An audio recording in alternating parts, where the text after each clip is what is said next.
Welcome to book club number 17. I'm joined by Mr. Cole Benjamin. Hello. How are you? I'm very well, thank you. We're going to talk about The Prince, We are. Machiavelli's The Prince, because it really is an important text, isn't it? Phenomenally so. And it's quite short, Very. so people can read it quite quickly. Very easy to read. And there's some audio versions on YouTube, including your good self. I may well have recorded one at some point. Ancient Recitations, a great channel. Thank you. In my opinion, still a great channel. Wish I had time to do more for it.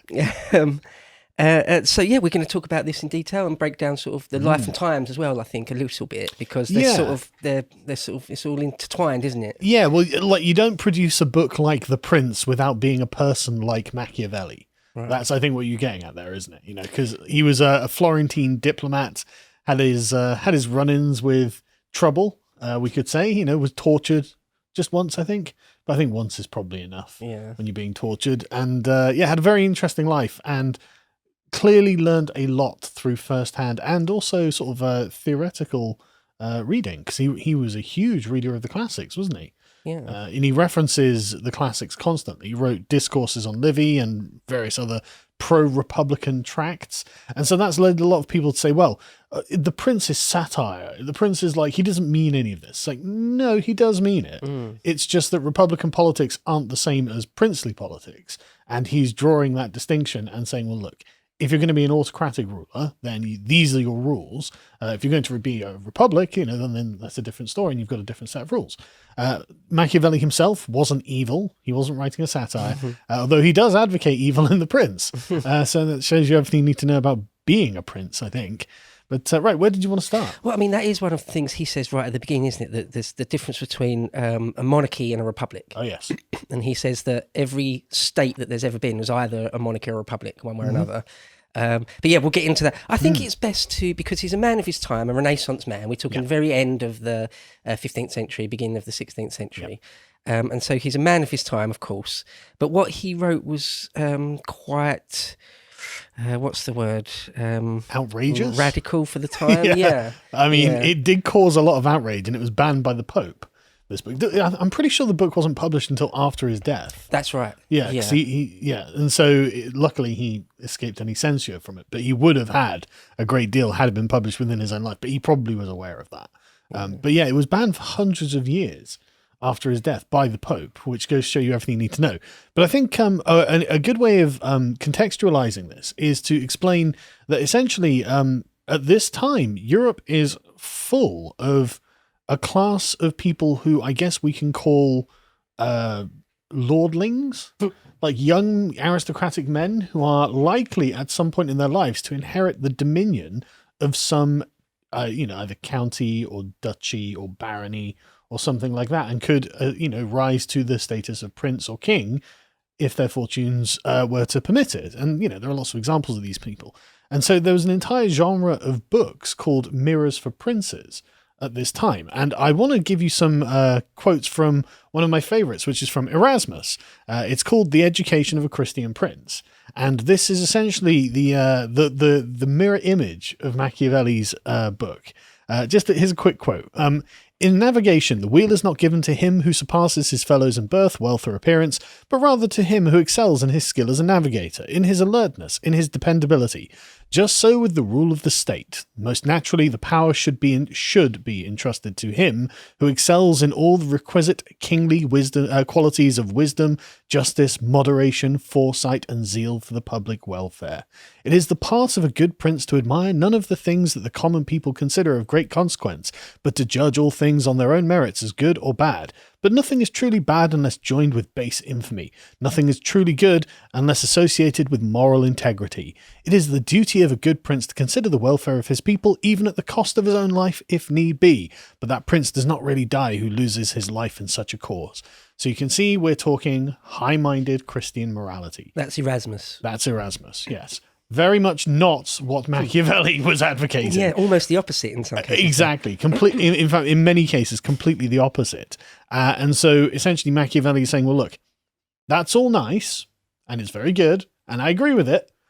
But in reality, and this is where Machiavelli is generally termed the sort of author, the progenitor of political science, where he strips away the moral considerations and says, well, look, this is what you have to do. whether you like it or not.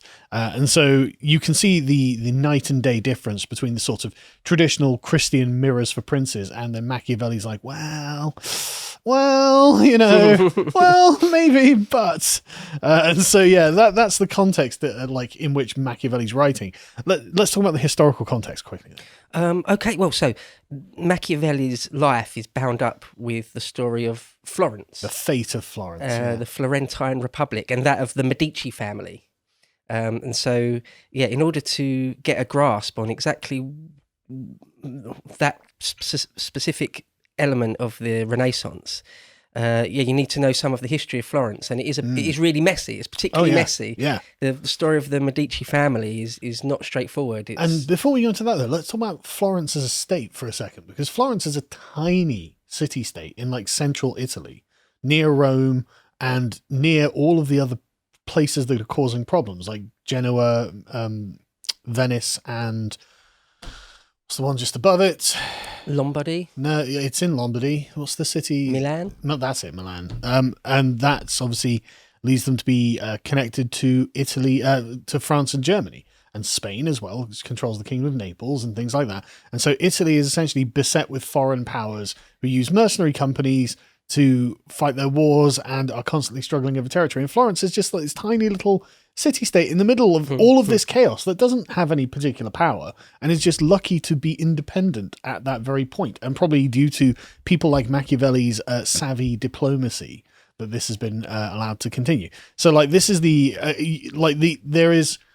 there is a time and a place for like high-minded Christian morality, and it's not when everything is on the line and everything's in flux and there's chaos all around you. That requires the sort of sharp-minded, pragmatic approach that Machiavelli brings, I think. Yeah, no, absolutely. I mean, we'll put up a map in post for people, and we'll see there's obviously no Italy. No. It's this completely fractured. You've got sort of the Kingdom of Naples, which is really all of the Sicilian kingdom, which is all of southern Italy, really. Yeah. And then you've got the Papal States, which itself was a Norman construct that then was conquered by the Spanish. Am I correct? Yeah, by this point, the Spanish sort of control the Kingdom of Naples. But it didn't used to exist until the Normans Sicily, arrived.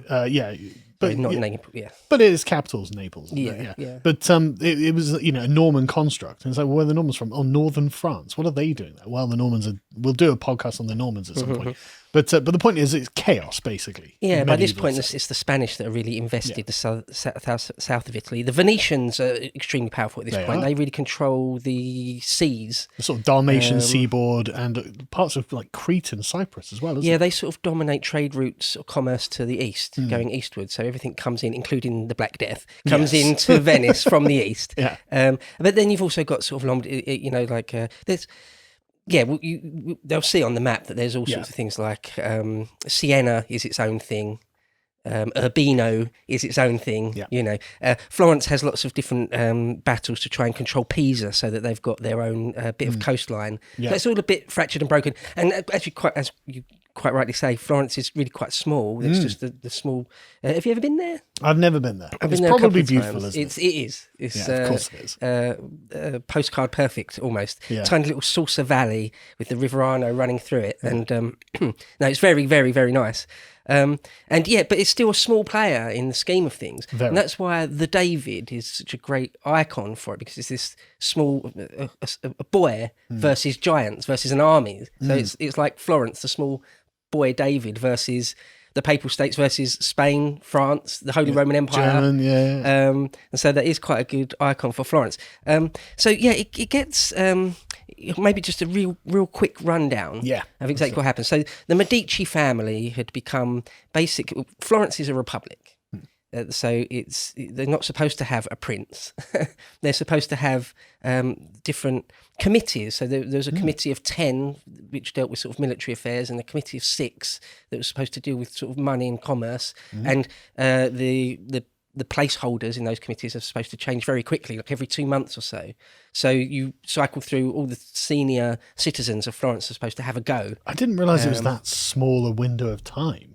I assumed it was like, Roman consular year sittings. No, Right, the idea 2 is that months, you'd blimey. but the thing is, in What reality, can you get done in 2 months? Yeah, all right. It's ridiculous. But see, the thing is, though, in reality, is that you get just powerful families that don't even need to be in office to still kind of control things, to kind of set policy. Yeah. And so, in Florence, for example, there's a few big families. There's the Sorderinis, there's the Pazzis, and there's the Medicis. People know sort of Renaissance Italy. There's massive families, like the Orsinis, the Sforzas, the Borgias. I mean, you could say that in pretty much any time period of Italy, though. Italy's always been very much like a sort of client patron model of society. Going back to the pre-Roman times, and then through the Roman times into the Middle Ages, into now, it's still like that. With big powerful families. But there's always been lots of money in Italy and lots of commerce, lots of opportunity, and so you can kind of see why that happens. It's always been kind of an international trading hub, hasn't it?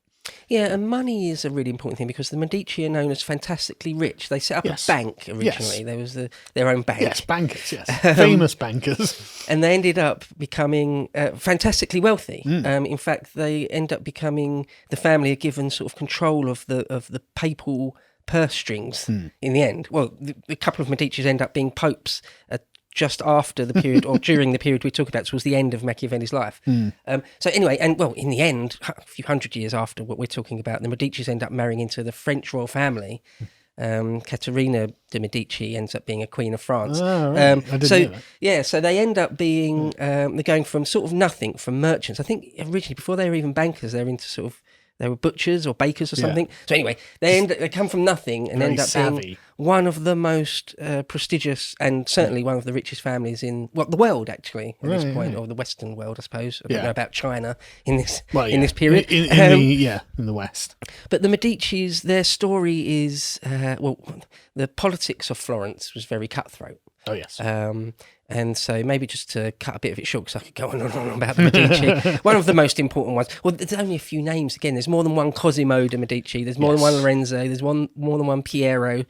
But one of there's Lorenzo de' Medici, Lorenzo the Magnificent. Yep. He's to whom the prince is dedicated, incidentally. Yes. He, if anyone's ever played Assassin's Creed 2, it's Lorenzo Medici is the one. Him and his brother are nearly assassinated. Well, his brother is killed in a sort of an ambush inside the church, but Lorenzo escapes. So anyway, after Lorenzo dies of natural causes, he's not that old. I think he's in his early 40s. He dies, and after that, we've got a strange period in Florence for about 4 years, where it seems the populace sort of rejected the hedonism or the sort of the ungodliness, the unpiety of the times. They reject the sort of rich extravagance of the Medici, but they go full bore the other way. You may have heard of Savonarola, the friar Savonarola. I've heard the name, but I couldn't place it. Well, he's a Florentine monk who was just full ISIS, full Taliban, full fire and brimstone. One that's probably one of the most famous things is the bonfire of the vanities, where he invited everyone. Oh, is that this? Yeah, I didn't even know. He invited everyone to come and have big bonfires, big book burning, art burning, all sorts of things. Even was it Botticelli was convinced to throw some of his own masterpieces on the fire. Awful. Yeah, a lot of Florentine art was destroyed. Yeah. So if there's one thing Italy has always excelled in, it's aesthetics. And anything in that realm, art, poetry, sculpture, whatever it is, it's always beautiful. Oh, the Medici are known as the patrons of all time, the greatest patrons of the Renaissance. You can quite easily argue they sort of changed the course of art history. Undoubtedly. Absolutely.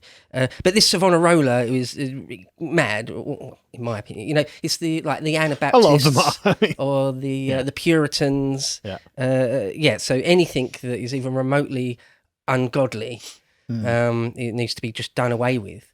To cut a long story short, there was going to be a trial an ordeal by fire to see if he was legit or not, and people lost their nerves. And after a few years, Savonarola was sort of revealed as not being the real deal and was himself hung. Oh, wow. And the Medici were not invited back again. Then you've got, after Savonarola is killed, done away with, Florence goes back to being a republic because the Medici have still been expelled. Yep. Savonarola expelled the Medici. And then you've got a period of sort of 12, 14 odd years where they go back to being a sort of a republic as they were before the Medici sort of dominated it. And that's the period where Machiavelli enjoys quite a higher position in the Florentine government. Yeah, and he's a diplomat as well. He travels to various other foreign states, so he gets to see how they work. He obviously engages in statecraft, I suppose we'd call it. And he's an important person until they return, don't they? Yeah, well, I mentioned there was this committee of 10 that dealt with military matters. He was like the permanent secretary, if you like, for that body.